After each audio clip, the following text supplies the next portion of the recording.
up, gorgeous people? This is Amber's DIY and other stuff. My name is Amber Meeks, and in today's video, I have 6 more fun, super easy Christmas DIYs. Without further ado, let's jump into this thing.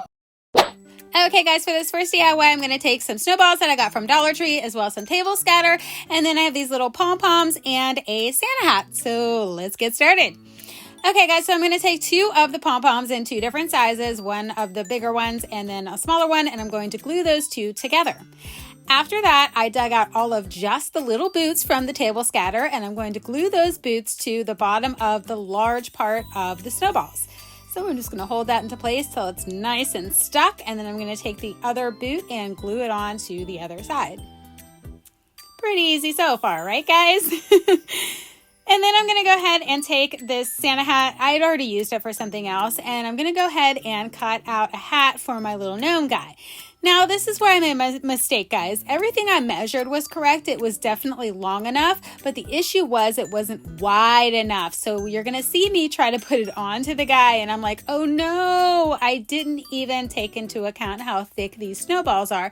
So what I did was I just took the one that I already cut because it's the right length. It's just not the right width. So that's going to let me know how long it needs to be, and I'm just going to make sure that I cut it much wider than I did this time so that I assure that I have the right size.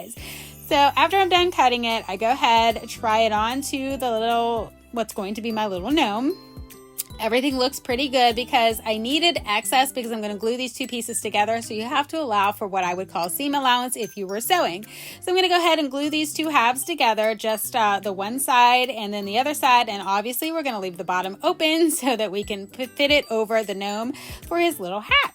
Now, this part here, you will definitely want to make sure that these are completely dry and that you've got glue all along the entire seam because you're going to want to flip this right side out.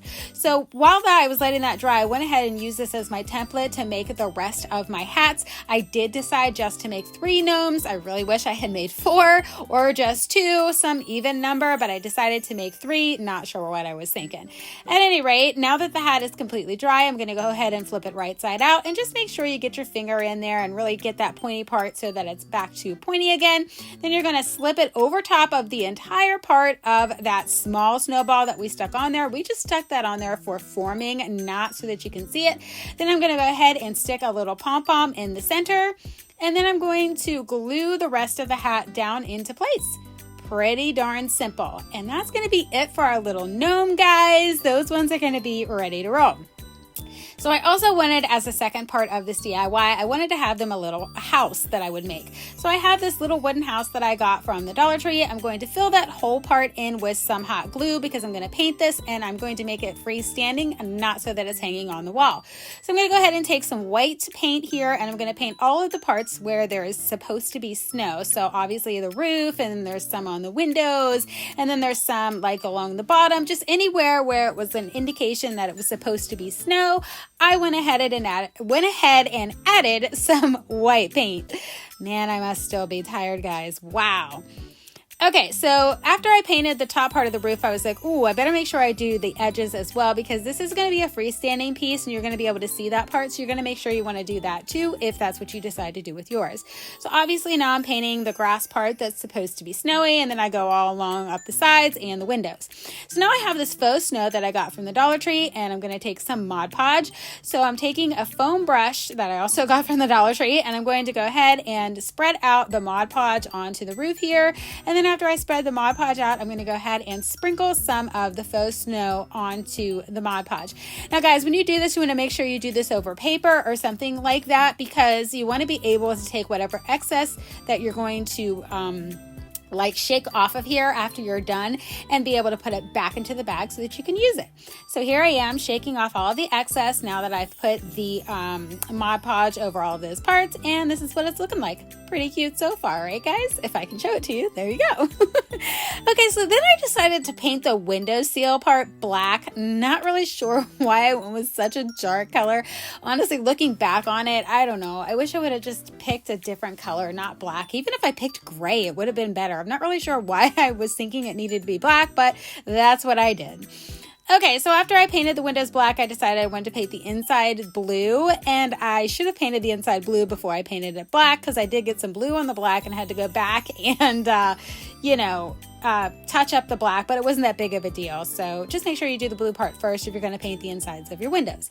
So now I'm going to take this puffy paint and I'm going to go ahead and use that on the trees and the wreath that is around the door. So at first I thought that I needed to go like in a dabbing motion because I wanted to give my trees some type of texture.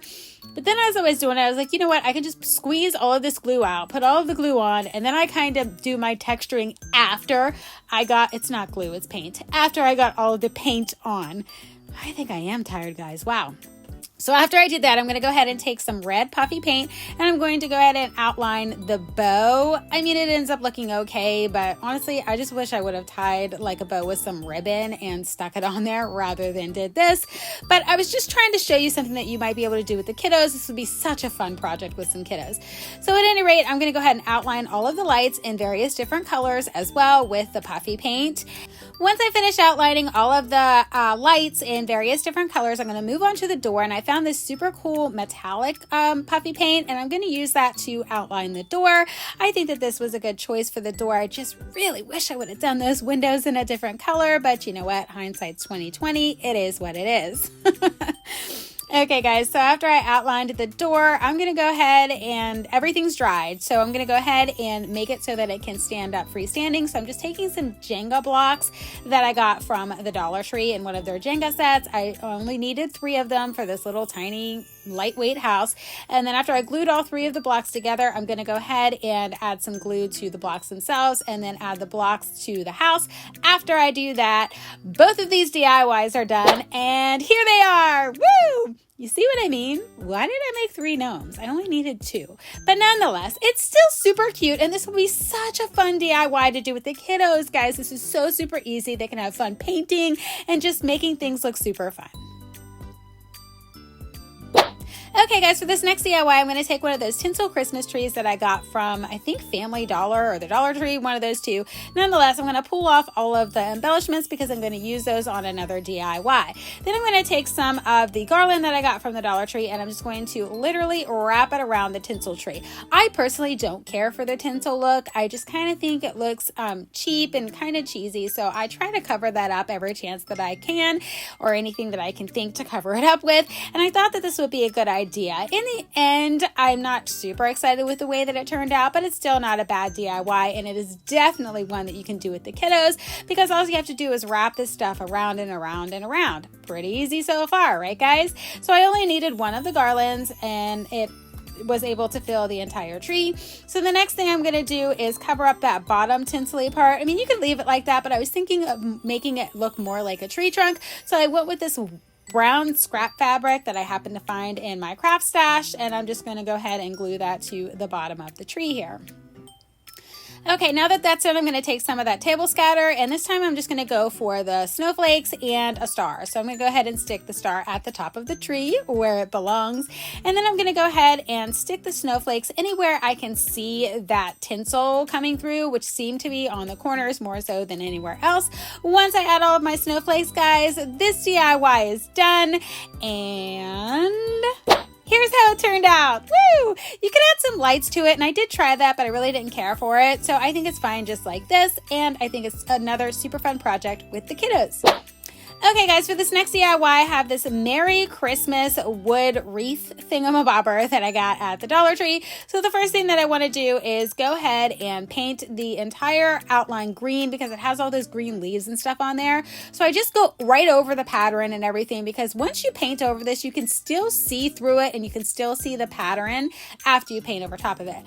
So now I'm going to take this 3D green paint in a different shade and I'm just going to do an outline of those leaves. I thought this would be a really cool look. I don't know, kind of like you're piping on a cake or something like that. And you're just doing like the outline of the leaves. So I'm just going through here and just outlining where I see where those leaves were through the paint that I just did. And I'm just going to go ahead and do that all the way around the wreath, just following the lines of where the leaves were, but I'm not filling them in. I'm just making them just like this, just lines with the puffy paint, and that's it. Okay, now that I have all of that done, I'm going to go ahead and paint the Christmas tree the same color that I painted the wreath. I wasn't sure if I was going to do it this way or not. I thought I was going to use a different green, but then I decided the same green would probably be the best route. Okay, now that I got that done, I'm going to go ahead and paint the truck red because everybody knows it's the red truck, but you could paint it any color that you want it to be. So I decided that I was going to go ahead and just do the red. Okay, now that I have all that done, I'm going to go ahead and outline my Christmas tree with that same green that I used to outline all of the leaf thingamabobbers all the way around the tree. I thought that I would go ahead and just give it kind of the same texture. Like I said, I considered doing a different green, but I think that it looked much better being cohesive than changing up the greens on this. So after I did that, I decided to go ahead and do a circle around the inner part of the wreath. I did do a circle on the outer part of the wreath already. Then I decided I thought it would look better if I finished the inner circle. So now that I have all of that done, I'm going to go ahead and take this red puffy paint and I'm just going to add berries all the way around the tree. Now I didn't want to add them on each of the branches of all of the leaves because I thought that would be overkill, so I was just adding the berries in random places. Now that I have all that done, I have this black puffy paint and I decided that I was going to outline the Merry Christmas with it. Yeah, this was a mistake. This didn't turn out as good as I needed it to turn out. But if you're going to do this, I would suggest either using a paint pen or something along those lines because this just seemed to not work out very well for me. So after I did that, I'm going to go ahead and use some yellow puffy paint for the lights and just kind of accentuate where the light should be on the truck. And then I'm going to go ahead and I decided to add a wreath with the puffy paint as well, but this would probably look better if you used greenery or something along those lines. And then I added some berries to the wreath as well. And now I'm going to go ahead and add some puffy paint just to give the tree some texture. After I do that, I add a bow, I call it a day, and here it is. Woo! Again, guys, this would be a really fun project with the kiddos because they could do the puffy paints and just have fun with this. I think this would be a great idea to do with kids. So I just wanted to give you guys some ideas of things that you can do with your kiddos for this holiday season. Okay guys, for this next DIY, we're going to take 2 of the Dollar Tree Christmas trees, and I've already spray painted them white just like I did last week when we made the Christmas tree gnome DIY. And we're going to do something very similar with this one, but I'm going to go ahead and zip tie them together in 3 parts at the top, the middle, and the bottom. And I happen to have green zip ties, but really it doesn't matter what color that you use because you won't be able to see the zip ties when you're done fluffing out the tree.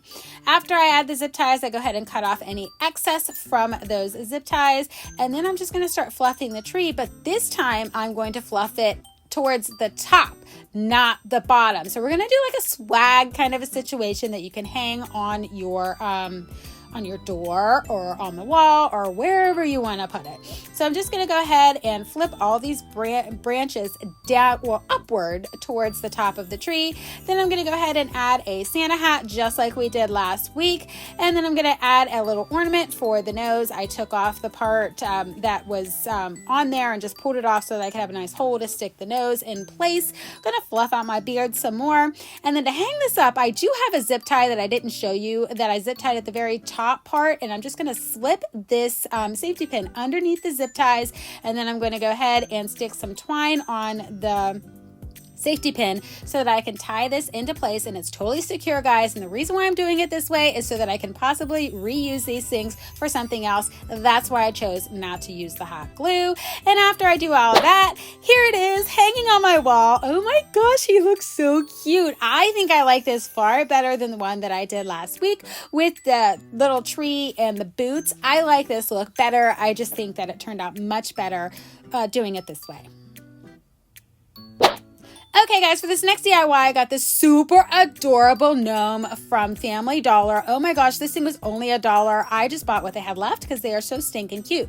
So then I have this wreath where I just stuck some poinsettias and some random bulbs on it. And I'm going to go ahead and put him in the center of the wreath. And again, guys, I don't want to mess him up, so I don't want to glue him down into there. So I'm going to go ahead and use some safety pins and slip it underneath this greenery and the like the little separator parts of the wreath.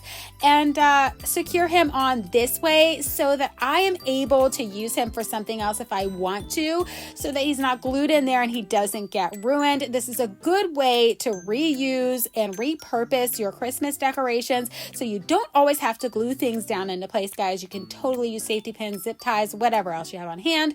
Then I'm going to go ahead and take some zip ties and some ribbon, and I'm going to add a bow at the top of my little wreath here. And again, guys, I'm not going to use any glue for this either because I want to be able to use this ribbon for something else if I want to. So that's why I'm using the zip ties for this, and I'm going to show you how I'm going to attach it to the wreath here in a second.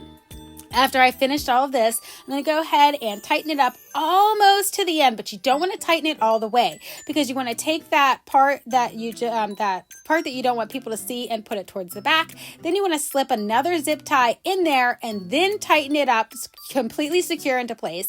Then cut off your excess and then take that zip tie that you slipped into there and use that to tie it onto the wreath. Again, guys, no glue. Perfect way to be able to reuse and repurpose your decorations. After I add the bow, guys, this DIY is done and here it is. Yay! Guys, this one turned out so super cute, and what I love about this is that I can repurpose everything and put it somewhere else or rearrange it in a different way because I made it so that it wasn't glued down and was easily taken apart. That's all I got for you guys in this video. I hope you enjoyed these DIYs. Let me know which one was your favorite, and I'll catch you in my next one. Bye!